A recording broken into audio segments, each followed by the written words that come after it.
Chapter 63. An hour before Jormungandr started to rampage and destroy Asgard. Standing in front of a bounded Loki, was a man in his late 50s, he had brown hair and a full beard. He wore armor similar to the Aesir gods, showing signs that he was someone that they trusted and someone they felt a sense of camaraderie to. This will be something they will regret in less than 1 hour from now. Loki looked at the old man, staring at him with half-dead eyes as he continued to endure the torture that befell him. "Why are you here?" Loki stared at the man before him, someone who just suddenly appeared out of nowhere and is now an honorary member of the Aesirs.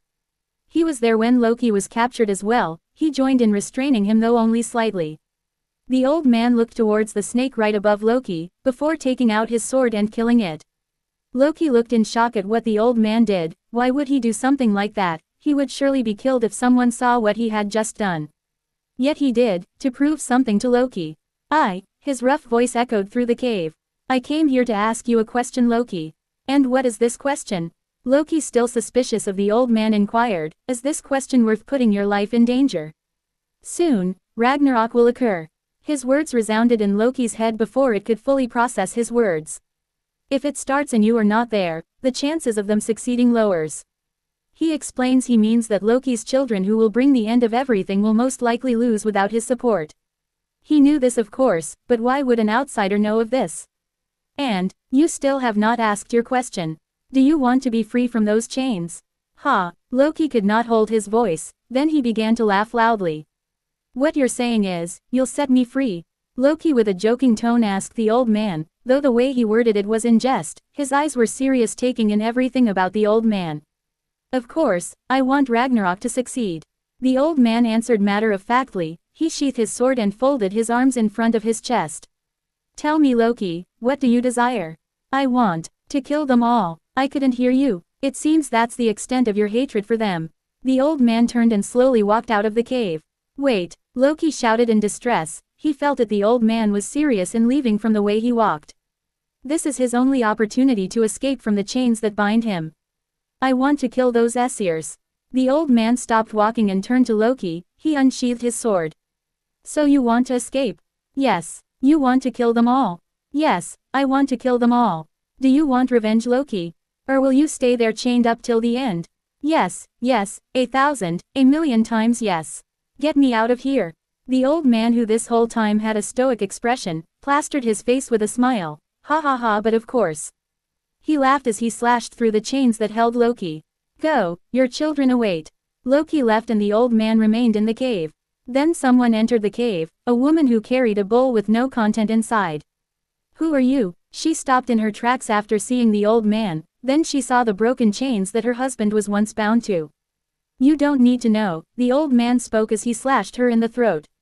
The woman died on the spot. The old man's blade died by her blood. In the old man's sight, something came out of the woman's body. It was pink with a hint of silver in it. The old man reached out his hand and grabbed it. Such a pure soul, loyalty and love. The old man analyzed the soul before devouring it. He closed his eyes and enjoyed the taste and feeling of the soul being consumed into his very being. Then, he opened his eyes. He began to change form. His beard started to decrease in length, and his body grew smaller in size into something more feminine. His overall features changed into the form of the woman earlier. He took her appearance, something that no one would believe if they did not see it happen. The now woman licked her lips. "Let Ragnarok begin, and the spoils of war be mine." She had a grin on her face. An expression that had a certain allure to it, as the previous owner of the body never showed such a sinister smile before. "My lord, preparations have been completed in here." She contacted someone, informing the situation of Loki's freedom in the incoming war. "That is good, well done. Continue your work and the spoils are all yours. Foo, as long as their souls are mine." She left the cave and hid in the shadows, preparing for the battle that would unfold.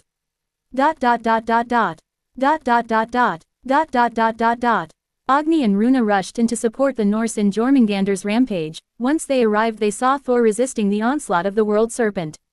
Thor was a bearded man who had the build of what clearly gives the image of a warrior of the Aesirs.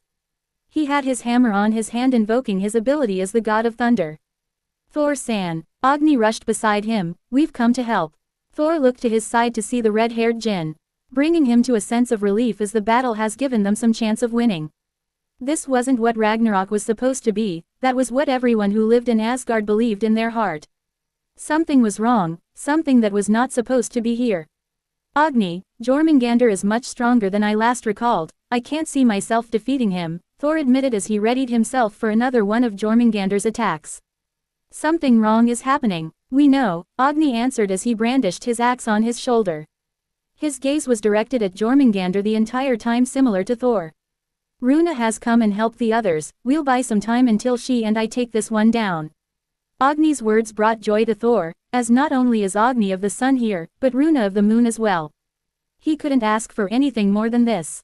Jormungandr roared and fired poisonous breath at the duo, they jumped out of the way and backed up several meters to move away from the deadly gas.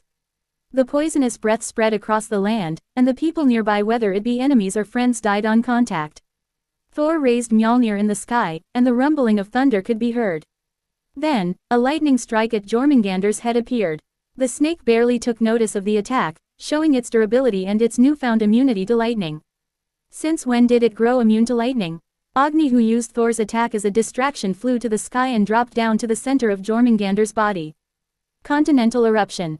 An explosion erupted on its body, a large deep wound that was showing signs of smoke in how hot it was rested at the center of the snake. Jormungandr roared in pain. The entire battle had just been playing with the god of thunder, and yet someone had managed to injure him and inflict pain like never before. It turned its body to the culprit and focused all its attention on Agni. Runa was having a hard time trying to distinguish enemy from ally, as the event happening right now is Ragnarok. A battle that will determine the fate of Norse in its entirety. Normally they would not even interfere in such an event. Yet, right now Runa was fighting the giants as well as the army of the dead. What is more, a large number of snakes keep on coming and attacking everyone in sight. The warriors of Valhalla have been bitten by the snakes and have turned sides, even the supposed ally of the enemy, the giants, have also been bitten by the snakes. Runa does not know who to protect and who to eliminate, all she knows is that the snakes need to be killed off first. That is why, with the new powers that she gained from the Great Spirit of Water, she will unleash new techniques that have never been seen before. Unleashing her aura, she changed form. Her short blue hair, increasing in length, and her clothes changing in form. It was her new battle form, serene raiment of the moon goddess. It boosts all types of water manipulation capabilities of its wearer and lessens the required magicals for most skills and abilities. Not to mention the durability and defense it gives to its wearer. Phase 1. Weeping Moon Priestess. As she chanted those words, the surrounding atmosphere started to lower in temperature, and a veil of clouds covered the horizon. Droplets of rain started to pour down until it became a full-blown cyclone. The raindrops turned into bullets made of water, piercing through the enemies. The accumulated puddles in the ground started to take form, and human figures made of water started to rise. They have a vague human face, but it was identifiable that they were screaming and crying. Their hands, changing form into whip-like tendrils, aiming for the enemies and slaughtering them. That should do it for their numbers. Runa, who was watching the result of her new technique, nodded her head. Then a monster came to attack her from behind. It was a large wolf. In the wolf's mouth was an arm holding a spear-like weapon. It was Fenrir. The wolf swallowed the arm and the weapon fell to the ground with a clang. So Odin has died. Runa could only guess from the weapon. She stared at the wolf. From afar it would look like the normal Fenrir that was once bounded by Gleipnir, but its snake-like eyes would tell a different story. These snakes are annoying. Runa aimed her bow at Fenrir, then a large blazing sword came from behind her. Surtur the fire giant teamed up with Fenrir to battle Runa. And from behind him, an army of giants and what looked like Aesirs and Vanir had been turned by the snakes. These snakes, Runa pointed at them, the humanoid water beings that she created earlier, went to work to lessen the enemy. However, once they reached near Surtur, they all evaporated into steam. Runa went and battled both the fire giant and the god-killing wolf. Meanwhile, a lone woman walked through the battlefield, as if walking through the park, and grabbed the weapon of Odin that fell to the ground, as its previous owner lost his life. She looked around and found his soul wandering the area. She licked her lips and marched towards it. She hummed as she slowly walked towards the soul. Not one of the snakes bothered her. She was ignored and even helped whenever a warrior from Valhalla came to attack her. Agni was looking at Runa's situation. As much as he wants to help her, he needs to keep Jormungandr in place. If only I could perfectly control most of my abilities. He turned to Thor, who was looking exhausted. Thor-san, could you assist Runa? Thor looked at Agni and then at Runa. who then nodded his head, as he knew he was not providing any real support to Agni besides as bait. Agni, seeing that Runa has used one of her new techniques as a moon jinn, motivated him to at the very least try to change form. Here we go, focusing all of his energy on his chest, his clothing started to change form.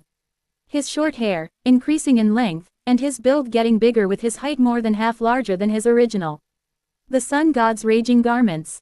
It worked. Agni levitated himself and away from the ground. Looking below, he could see that the ground was already melting with a wide radius and meters deep.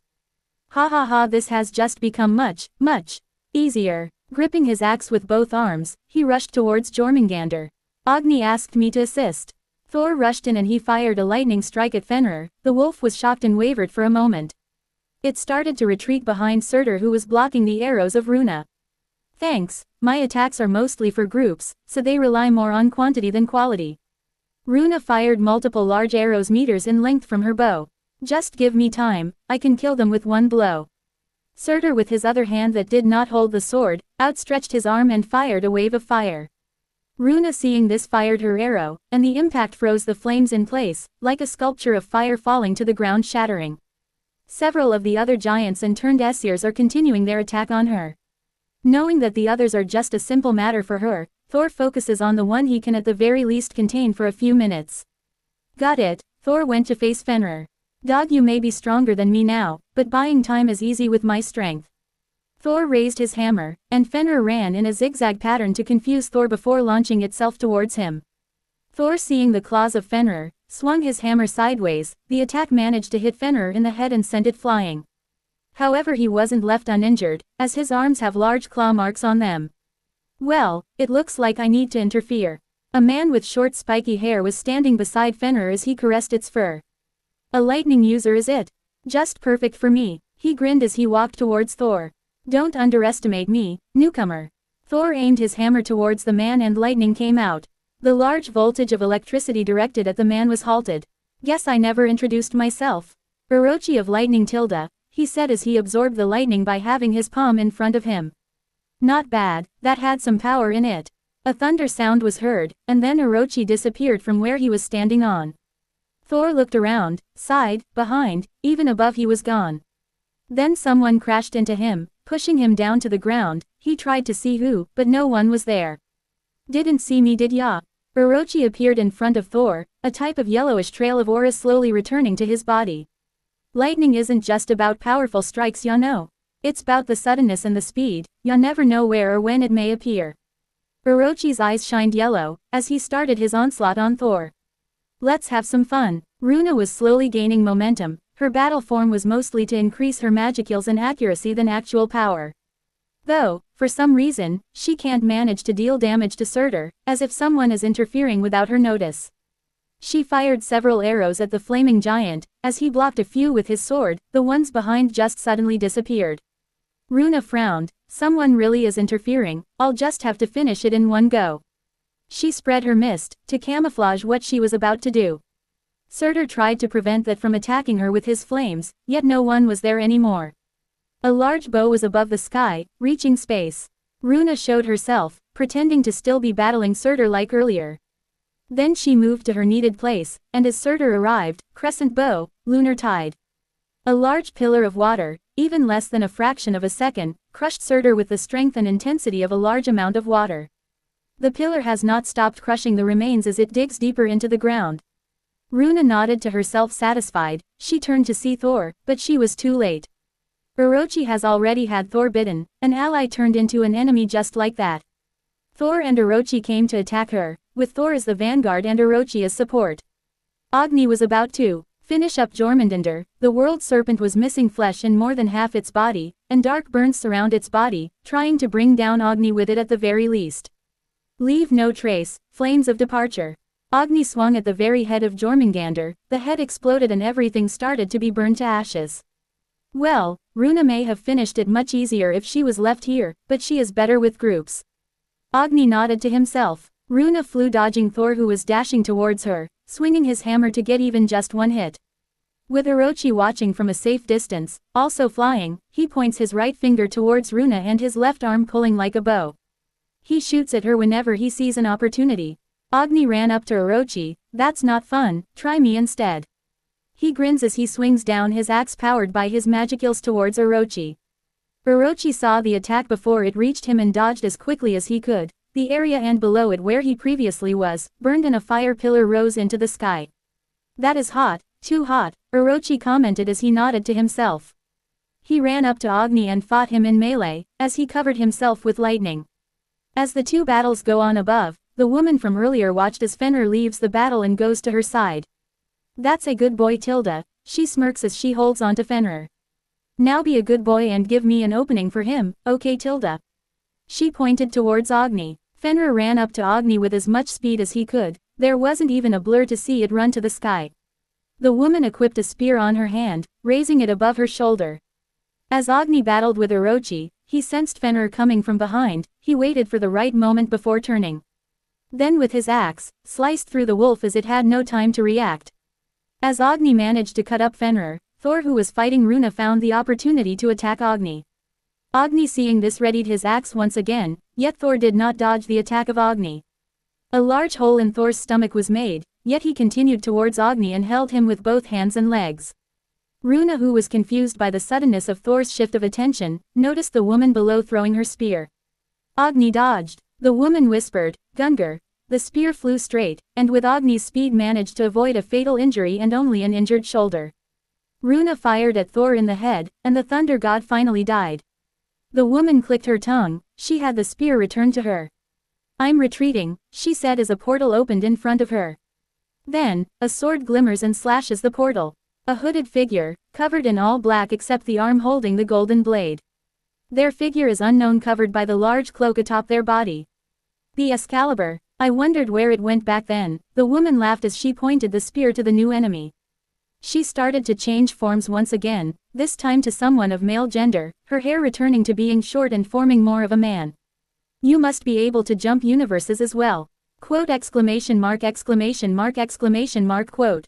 The hooded enemy's body language suggested shock from the new form that he had. Oh, you know this form.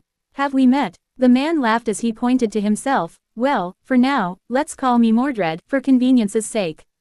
The man introduced himself with an exaggerated bow. The hooded figure swung Excalibur planning to end the battle quickly, but Mordred blocked the attack with Gungar. In terms of quality, wanna bet which weapon is stronger? Then a lightning strike was fired toward the hooded figure, they dodged and looked above. What the hell are you doing? I thought we were retreating. Orochi asked as he pulled Mordred and the two escaped. Yeah sorry, just found someone who I may or may not have known before. He laughed as he made Gungar disappear. Skull, Hattie, he called and two wolves appeared beside him as they ran, then they were swallowed up by a magic circle. The hooded figure saw them leave and ran to chase after them. As they opened a portal to leave from, the hooded figure reached them. Toru, dodge, pushing him away, Orochi got impaled in the stomach as all three passed through the portal before it disappeared. Leaving Agni and Runa wondering who were those and why were they fighting. To be continued.